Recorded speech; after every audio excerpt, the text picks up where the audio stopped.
discussing about different, pastimes of the Lord. And suddenly Parvati asked Lord Shiva that, do you remember he was telling me that one day you will share the Gita Mahatmya that you haven't shared it. Can you please share that with me? So Lord Shiva pleased with the inquiry, and then he said, yes, I will explain you today. So then he started describing that once upon a time, Lord Vishnu, after killing the Mura demon, it was a demon. After killing the Mura demon, he was lying in the cordial ocean on the Anantashesha. Right? So he was lying because he has fight very furiously. So, he said, okay, let me have some rest. So his eyes was closed. So he was like in a sleeping mudra, not really sleeping, but like in sleeping mudra. His eyes was closed, relaxing, and Mother Lakshmi was serving him. So she was massaging Lord Vishnu's feet. So then she asked Lord Vishnu that, how is it that you are the controller and maintainer of the whole world, and everything is still happening and you sleeping, and seems like you are meditating on something or someone. What is it? So then Lord Vishnu says, I was watching about my energies, my various energies, how they actually acting upon, how they are dealing with whole the material cosmic manifestation, how they is managing every single activity so nicely, protecting the devotees, punishing the demons, and providing all the basic necessaries for the all living entities. So I was just watching how nicely she is doing it. So then Mother Lakshmi asked that your pastime, your energy must be so wonderful that even you who created it all still meditating on and being fascinated by how it is acting. So then she asked, can you please explain how your energy does work?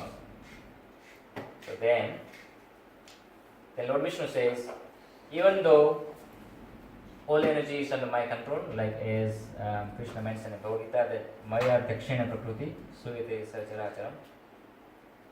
Material energy is working under my control. And again in few verses, he again mentions that, but I am aloof from it. I am not part of the material cosmic manifestation. So it's created by me, but I am still separate from it. And all the devotees and yogis, they meditate upon, they understand and meditate upon, and actually they are relishing my pastimes about how I am controlling all material cosmic manifestation, and they, through those meditation and relishing that pastimes, they attain this, they actually free from the bondage of birth and death, and they finally attain the pure love of me, and they, at the end of life, they come back to me. So the Mother Lakshmi, and then Lord Vishnu again say, but all of that, how my material energy works, that is actually described in Bhagavad Gita.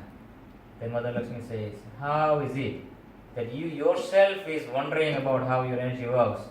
Is possible that it can be explained in one literature? Like, it seems like impossible. Even Lord who created the energy, who is still wondering about how it's working, is so wonderful, and so it's how it's kind of describable.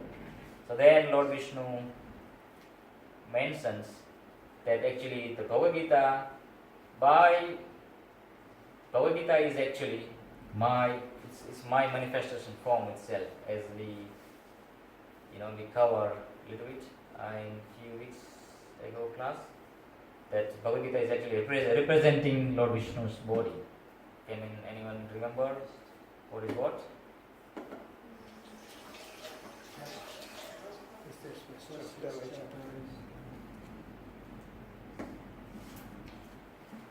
remember? First 5 chapter heads. Yes. After the next chapter. Open book, okay. Next chapter arms. And after that, chapter 16, 21 and 17, 18. Yeah. So first 5 chapter are Lord Vishnu's head, and then another 10 chapters, which means up to 15 chapter is his hand. So first 5 chapter is head, next 10 chapter is hand, and then 16 chapter is his abdomen or belly, and then 17 and 18 is his lotus feet. So that's what Lord Vishnu is saying. Bhagavad Gita is actually representing myself. That's why Bhagavad Gita is qualified to explain the whole material world and how my energy works. So, and he again mentioned that by simply reading, trying to understand the Bhagavad Gita, one can be completely, one's sin can completely eradicated just by reading the Bhagavad Gita. And again, Lord Vishnu mentions that only by pure intelligence, just remember, again by one, how my material energy works can only be understood by one of the pure intelligence and one who is inclined to render some service to me. Without it, it's not possible. So, when we talk about pure intelligence, is that everyone got intelligence, right? And no one can say that I am Buddhu, मेरे पास intelligence नहीं है. I'm not, yeah. It's even considered as an offense if we tell someone as a Buddha. So everyone got intelligence but not pure, because it's contaminated by the worldly, matters, like mode of material nature is covered his intelligence. He got the intelligence but it's covered, so he's tend to misuse it or misdirect it. So that intelligence is misdirection. But once it's purified, then he can understand it. And by rendering some service, no matter how much you are intelligence, but if you don't practically apply it to do some sort of services that you are able to do it, then also it's a troublesome. So both consciousness and intelligence has to be purified, and then it has to be practically applied. Then and then only we can able to understand how Lord, take care of the whole universe and how his energy is working, right? So that's what he is mentioning about Bhagavad Gita. And then he again mentions, what happened, kids? Sorry, I kind of it's like I might have avoided you. Usually I was, taking care of them, but suddenly, then I started looking at the higher level. I think it's too much philosophy for them. So then Lord Vishnu says to Mother Lakshmi that even by reciting one chapter, and then he says, maybe one chapter might be even too much for the people of Kali Yuga, so he says, not one chapter, just one sloka. They say, not again one sloka, half a sloka. Then again he says, not even half, even one recite 1/4 of the sloka, he attained the same position as Shusharma. How many of you have heard the story of Shusharma? Yeah, do you know? No? Okay, so it's a nice story. There are many movements around, and different personality has different past deeds, and through that they got this life, and that's how we'll kind of mix and match. So we'll see, and there is a lot of nice points to take and to understand the philosophical point of view, that how everything works. So we'll see a very nice story. So it's a story about Shusharma, and sorry about last time, kids. This time I'll make sure that I'll give you some attention. Okay, so there was a Brahmana called Shusharma.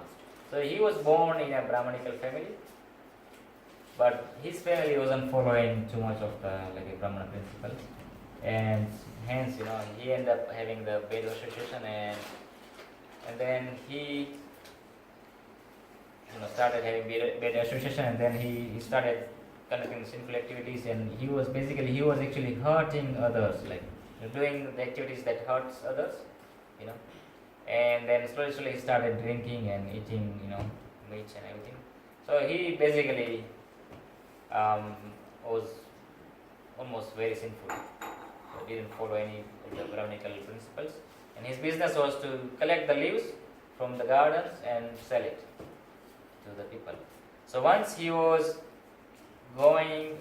to the ashram of a rishi where to collect the leaves, and then he got bitten by a snake and he died straight away. Ooh. Yes. He died, and then because he conducted very bad activity, there wasn't a chance that he will get a human birth. Sometimes if you look at many sampradayas might tell that once you got human birth, you will not degrade. You will at least get human birth, but that's not true.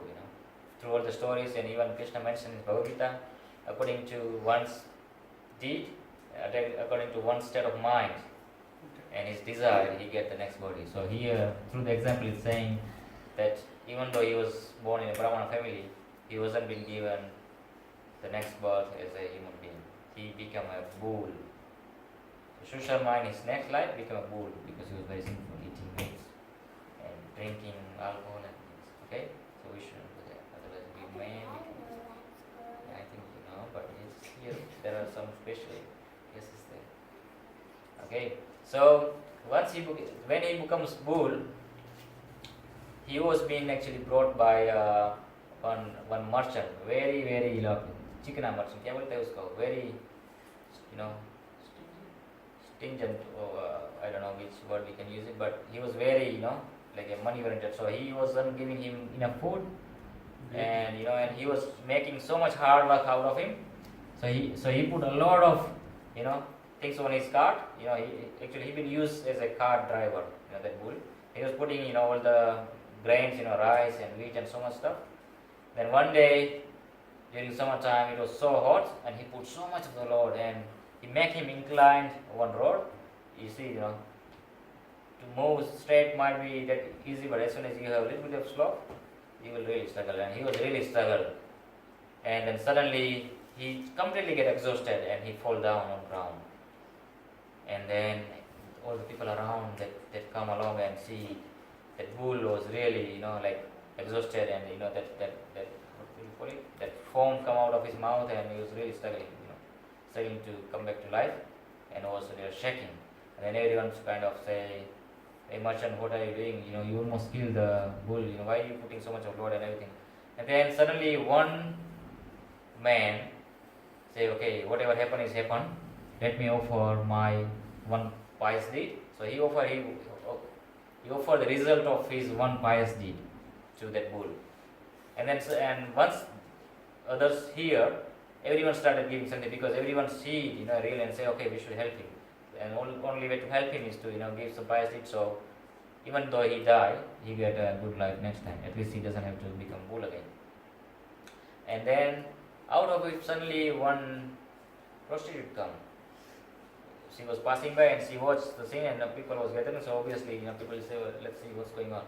She came along and she see everyone was giving something, and she said, "Oh my God, I myself is prostitute, and I don't think I have did any pious deed in all my life, because she think my life itself is a sinful. So what's the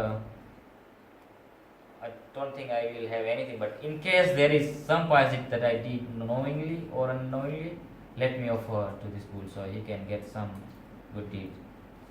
And then suddenly that bull died, and then he went to Yamloka. Right? He again went back to the Yamlok, and then Yamaraj, Yamraj opened his books and say, iska jo aadmi ne, he opened the books and say, "Okay, let's see what he did." And they say, "Yeah, he in his past life he did a lot of misdeed that for which he might have to take few bull birth or whatever, might have to still go through the cycle of animal kingdom." But suddenly he came across one pious deed, saying other devotee offers a pious deed, so some of his pastime was irradiated, but there is one very good punya that someone gave. They had to actually qualify him to again to take the body as a human being. And then that bull Susarma, he kind of realized, that's nice. I didn't expect that. So then they say, okay, you are released. You can go back to Prithviloka, and you can start your journey again. But and then somehow or other, he remembered that past time. So he remembered both his past lives. So when he again born as a Brahmana, this time again he get chance to born as a Brahmana. But then he remembered that actually the Yamraj actually told that one prostitute actually offered you some pious deed. When he inquired that how is it possible that I know that I did so much of sinful activity and I must have been put through the cycle, but then they mentioned that one prostitute actually offered you some punya. So he remembered it, and as soon as he come here and he was able to sort of conceive it, he started searching for that lady. And then after searching quite a bit, he came to know that she is living here, and so he went and searched and find her, met her, and asked her that, do you remember that bull that you give some of your pious deed? Can you please tell me, because I am very anxious to know what was that you gave me, which saved my whole life, not one life, many life. And she says, actually, I don't know. I offer you the result of some what is it? Not chanting, or reciting something that one of my parrot was actually reciting. So I don't know what he was reciting or I was reciting. So let's go and ask that parrot. So she said, okay, let's go. So they both went and asked that parrot. And then that parrot tell his story. So we'll again go back to the parrot's life, past life. The parrot say, in my past life, I was also a Brahman. Yeah. We'll see in Bhagavad Gita Mahatma, there will be so many pastimes, and there will be maximum, I think about 50% maybe Brahmanas. There are so many stories about Brahmanas. He was a very nice Brahmana, born in a very learned family this time. Not same as a Susarma, that they wasn't following much, but they say they were following a lot of Vedic, all the rituals and everything, and he was very good scholar in Vedic studies. But he was proud about it. He was very proud. So he was going and defeating, they used to do the Sasrartha, and he liked to defeat everyone. So he go and defeat everyone. So if he can defeat, his pride increase, and if he lose, he becomes really jealous of the other Brahmana. They say, how can he beat me? Impossible. Next time I will go even harder and I will beat him again. So he was so jealous, and he has too much of pride. Because of that, because his pride and jealousy, the two bad qualities actually take his Brahmanical life. And so at the end of his life, he born as a parrot. See? So there's a very good lesson to learn, and we'll actually again go back as a learning lessons later on, that how should we be careful about it. So we'll discuss about that later on. But right now, that once that parrot was born, shortly his parents died, or somehow a hunter may have killed them. That parrot, little parrot,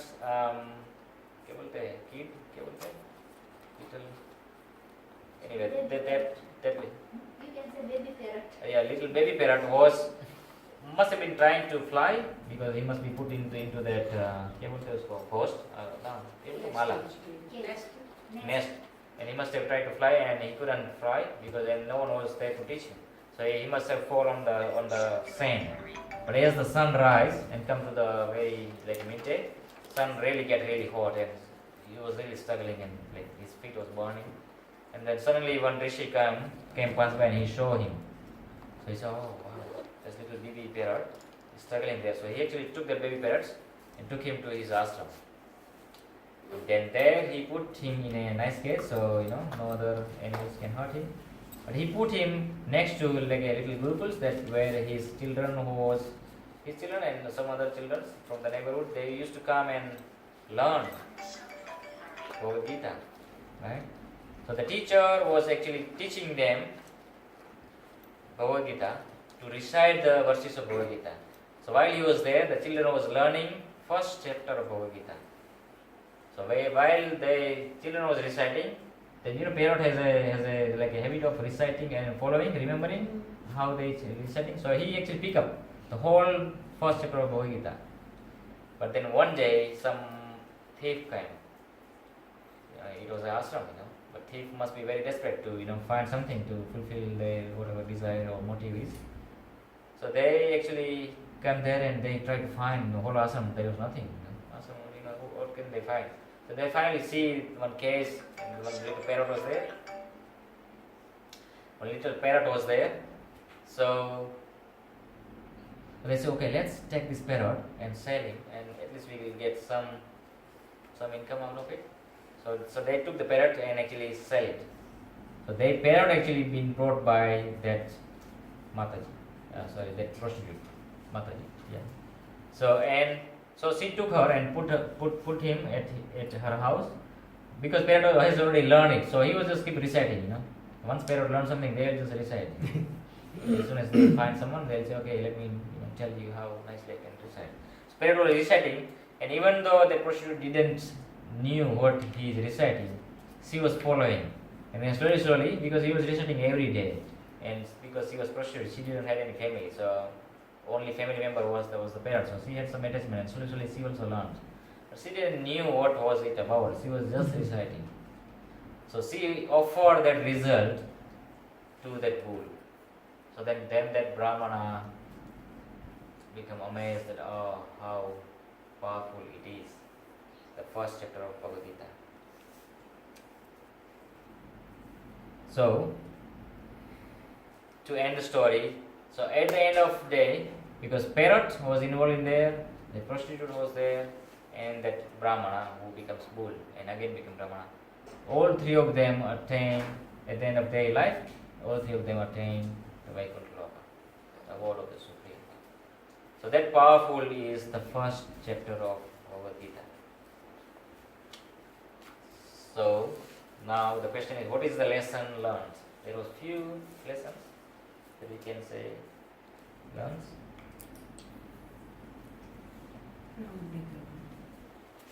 Sorry? Don't be proud. Yes, definitely. Yeah, that's one. At least you have to read Bhagavad Gita every day. Yes, very good. So what? There is a lot of lessons learned, but one lesson that I pick up is that parrot is in his past life. He got the perfect Brahmana life, and he could have utilized it very properly. See? So which means patrata. So what point I want to make is supatrata. So he got the perfect patrata, that he can utilize it to cut the cycle of birth and death and go back to the spiritual world. But somehow or other he misused it. So that patra, like we have some tapeli, kya bolte hai usko? Some patra. Do you even know patra? Some pots. But that pot has two holes. Holes was pride and jealousy. So whatever he was putting in was just dropping out. So his patra could never been filled because there was hole in it. Yeah? So it doesn't matter how nice is your patra, but if there is a hole, even though the patra you can say it's a golden, gold ka patra hai, maybe if there is a hole, it cannot be used to store anything. Yes? But on the other hand, that prostitute, which has the lowest of the birth in a human society, like society doesn't really consider them, really, doesn't respect them either. But doesn't matter how her patra was, but whatever she had, she best utilized her time and energy to at least hear and recite that first chapter of Bhagavad Gita. Even though she wasn't very learned, but she has a full faith in it, and she was slowly picking and she was reciting. And that reciting itself slowly purified her heart, and that's how all the misconception being cleared, and she was able to cut the bondage of birth and death, basically. So that patra, you can say it is like just a mitti, like a soil pot. But even though it was a soil pot, it was utilized so nicely that it overcome the golden pot, which even though it was a golden pot, but it still had few holes in it. So another lesson we can say we learn, basically I can learn is, a lot of time we complain about that. Oh, see, this devotee got this much of facilities, so he can do it. But see me, I have to work so hard. I have to do this. I have to look after my family. And my job is only giving me $20. And see, Prabhu, for hours he's making $70. He can do it. He can do devotional service, and he can chant a whole day. But look at me. I have to pay my mortgage. I have to do this and that. So we keep, and we kind of thinking that I'm not qualified. My time isn't there. It's not supporting me enough. My patra isn't. मेरा गड़ा तो मिट्टी का है. See, कैसे पानी भी डालूंगा तो भी धीरे धीरे करके रिच जाएगा ना. बाहर धीरे धीरे बूंद निकल के चला जाएगा. So he just keep demotivating himself that मेरे पास समय नहीं है. I don't have a time. I don't have enough facility to perform, or maybe I doesn't have nice job or anything. So we just keep I forgot the words. Confused about not. We keep excusing ourselves that I haven't got this, I haven't got this, I haven't got this. But from that positive point of view, we can understand that it doesn't matter what we got. If we properly utilize it, it can be best used for ourselves, and we can elevate ourselves. No matter which circumstances we are in, we can still elevate ourselves. There is always some chances to elevate ourselves. It's just our strong desire is required to progress. So that's my take from it. Anyone else has anything? Prabhu, add something? Nothing much. It seems like any little service we do that brings a lot of benefits. As Krishna also mentions the little thing you do to give you a big benefit. Eternally, life after life. So Krishna mentioned in Bhagavad Gita that swalpam api asya dharmasya trayate mahato bhayat. So even though you do very little pious deed, that will save you from the most fearful condition, even a little bit. So don't demotivate ourselves. We shouldn't demotivate ourselves, but just have a complete faith in Krishna and just keep doing whatever we can do the best of our capacity.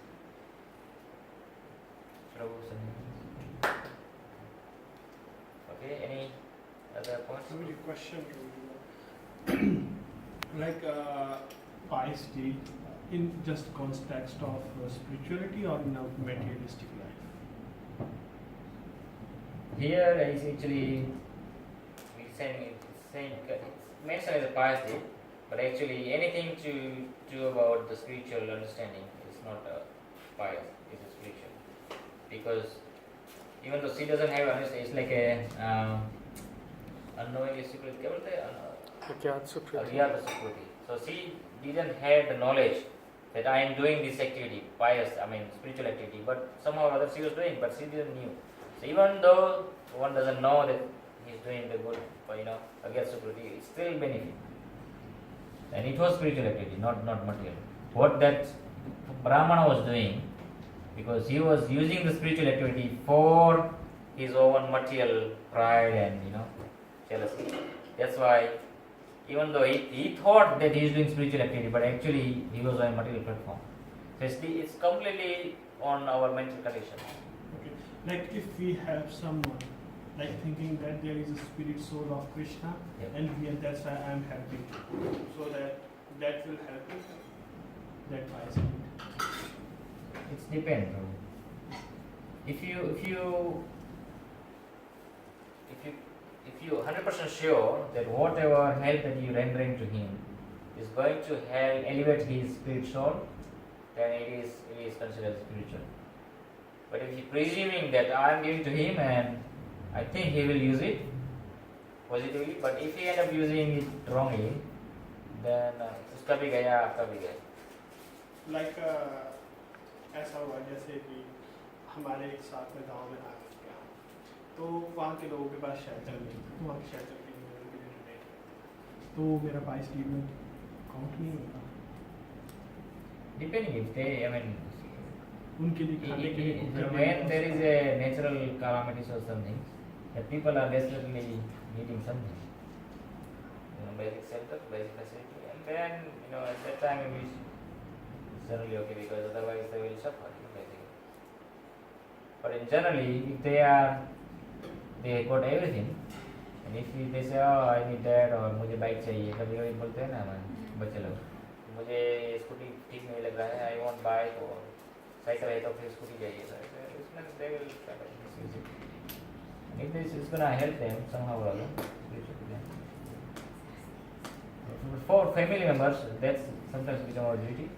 So you want to support them materially, but once you are not bound to take care of them materially, then your focus should always be, even though the facility that or the donation that you offering is material, but if the motive behind it is spiritual, or somehow or other you putting spiritual essence into it, then it's considered as spiritual. Like for example, if someone is actually in some disease, so if you enroll him in some hospital where they also, while they're taking care of it, they also read Bhagavad Gita and make them attend the artis and things. So and they feed them prasad, and that's how they will gain some spiritual benefits.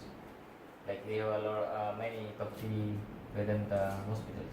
So that's how they treat it. It's not just purely just getting the body; they also treat the soul at the same time. So, and when they distribute the food, they distribute Krishna prasad. So that's the benefit.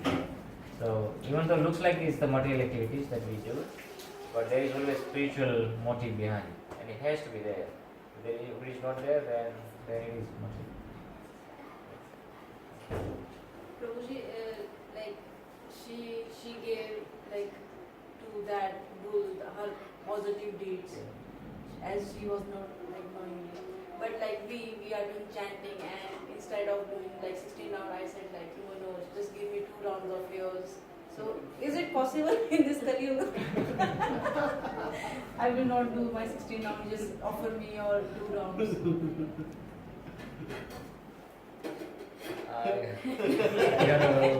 I wouldn't say yes or no in there. Like But I think- had like. one thing I can say is willingly offering something out of compassion is one thing, and then willingly asking someone for their good deed doesn't have the same impact, I can say. Is it possible in this Kali Yuga? See, any spiritual things, spiritual activity or whatever benefits, it has to be given. There is no demand. Because demand itself is like a material bad quality. That we demand that give me that, give me that, give me that.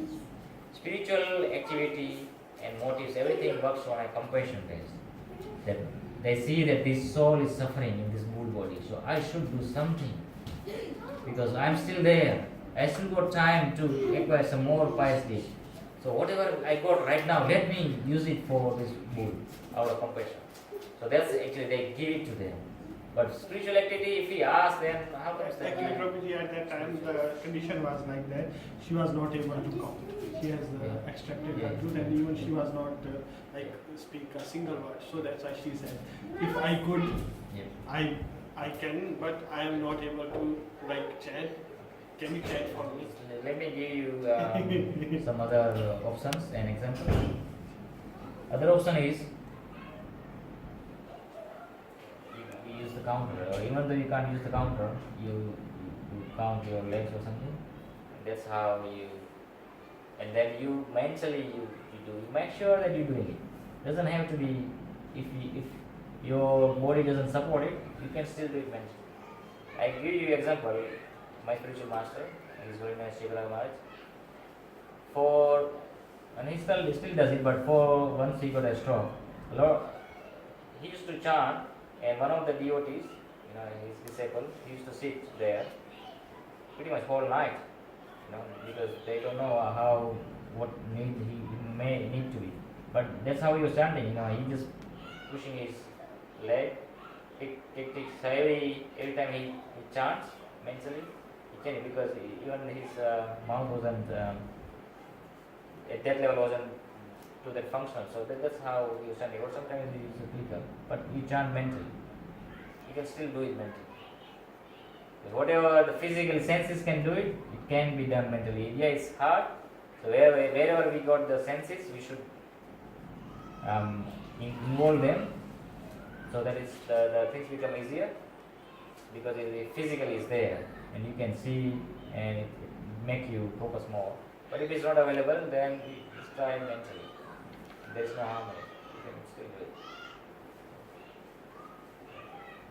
But you can say, I'm struggling, I'm trying, and then he will think, okay, let me try a couple of rounds for you. So he'll do out of his own compassion. A lot of time, maybe without telling you, he might be doing it. Yeah. I mean, I don't say asking husband and wife in a even Vedic terms. It's like a half, a Rangini, half. And we support each other. Yeah. So I don't think there is too much wrong about it. We are kind of one soul in two body. We can say it that way.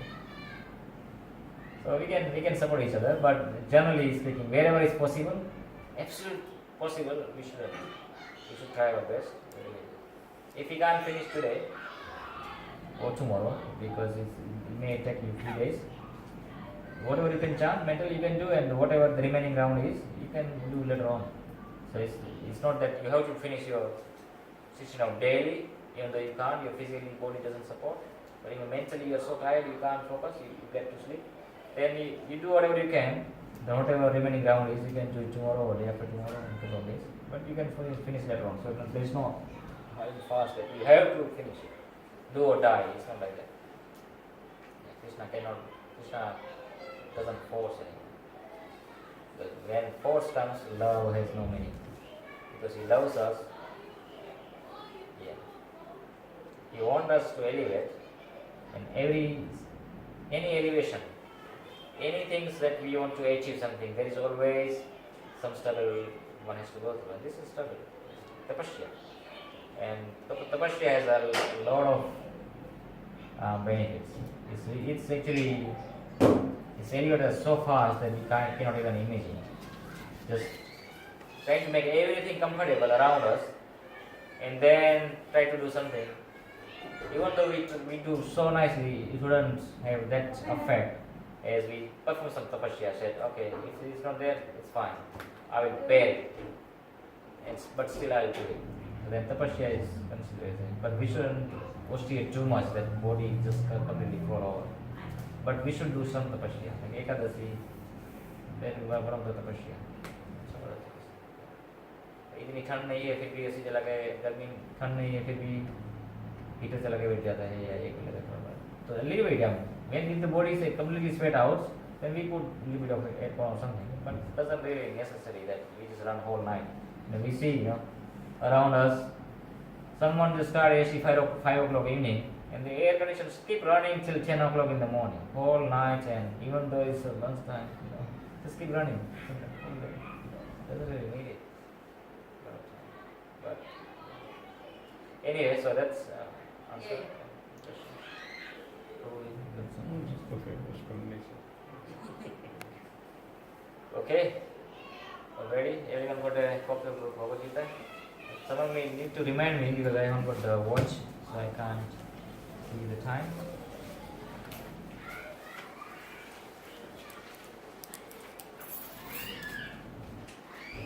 So, what do you remember from the previous class?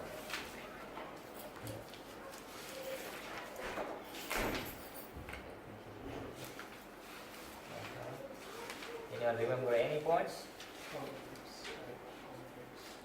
Complete? Yeah. And how Duryodhana was using all the tactics to encourage his own fighters and also making Dronacharya aware that how Maharajas are on the opposite side as well. So that's basically was it last week. And all the wording that he used, why he addressed some personality, why he avoided some personality, what was the reason behind, so we discussed that. Right? Till verse 11 we discussed.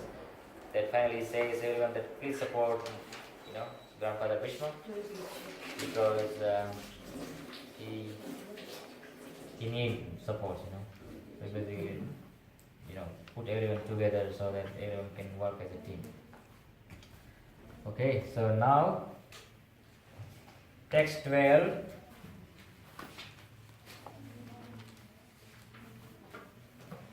We'll read it first. Tasya. You need to move? No, I don't. No. Tasya sanjanayan harsha Ruddha pitamaha Sihanadam vinodosche Sankam dadmo pratapavan. Can someone read translation?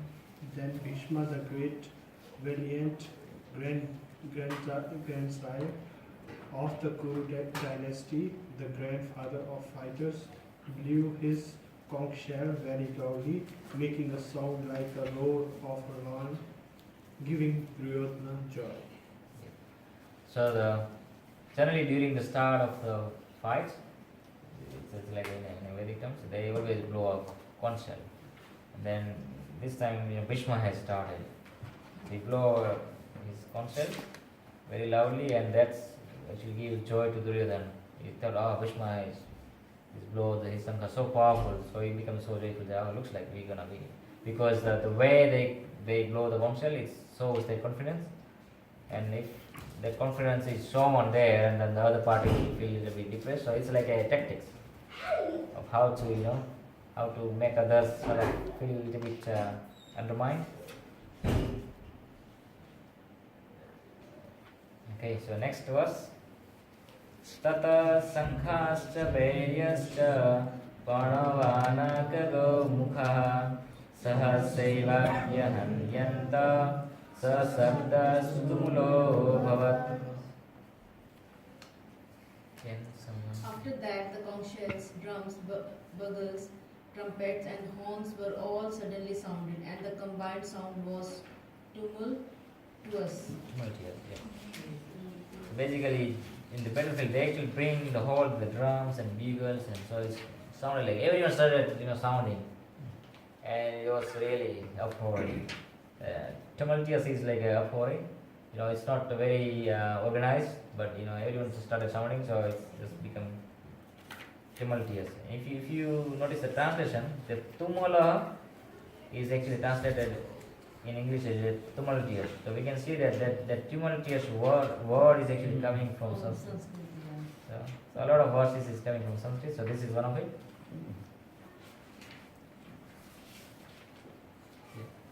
Okay, next verse.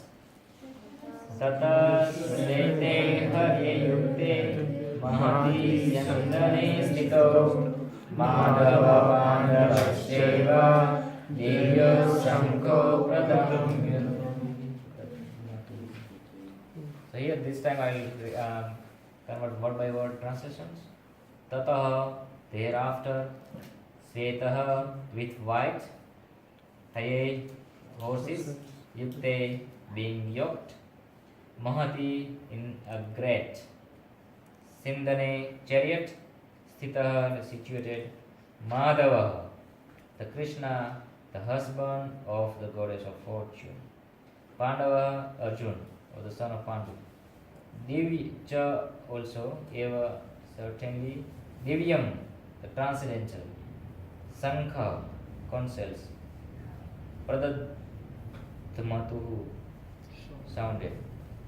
On the other side, both Lord Krishna and Arjuna stationed on a great chariot, drawn by white horses, sounded their transcendental conscience. So who is speaking these words? Anyone knows? Yes. So what is the difference between Sanjay and Duryodhana? Can you notice? He mentioned Lord Krishna. Yeah. See, as soon as he started the opposite party, straight away first name he mentioned is Madhava. See that? So that's the difference between devotee, someone who is a devotee, and someone who is, against the devotee, supporting the other name. So Duryodhana, as we discussed last time, even he acquired Krishna's army for free. He didn't mention Krishna's name in the opposition party while he was addressing everyone. He didn't mention Krishna's name, and when he was describing his own kings, he didn't mention any of the Krishna's fighter as well. So he completely ignored Krishna, thinking that he's just a charioteer. So what he can do it for me anyway? Because he was self-centric. He was always focused on, for himself, for his own sake only. But because Sanjaya was a devotee and pious person, the Shishya of Vedyas, so he can understand that Krishna is the Supreme Personality of Godhead. So he addresses it. Madhava. Madhava actually has a significance there, because Madhava is the master husband of the goddess of fortune. So, fortune itself is his wife. So what is the chance for Kaurava to win? Because the fortune is lying there, wherever there will be Krishna, there will be fortune. Lakshmi will be there, goddess of fortune. So, is Lakshmi, goddess of fortune is still Lakshmi, right? Lakshmi. Yeah, Yeah, Lakshmi.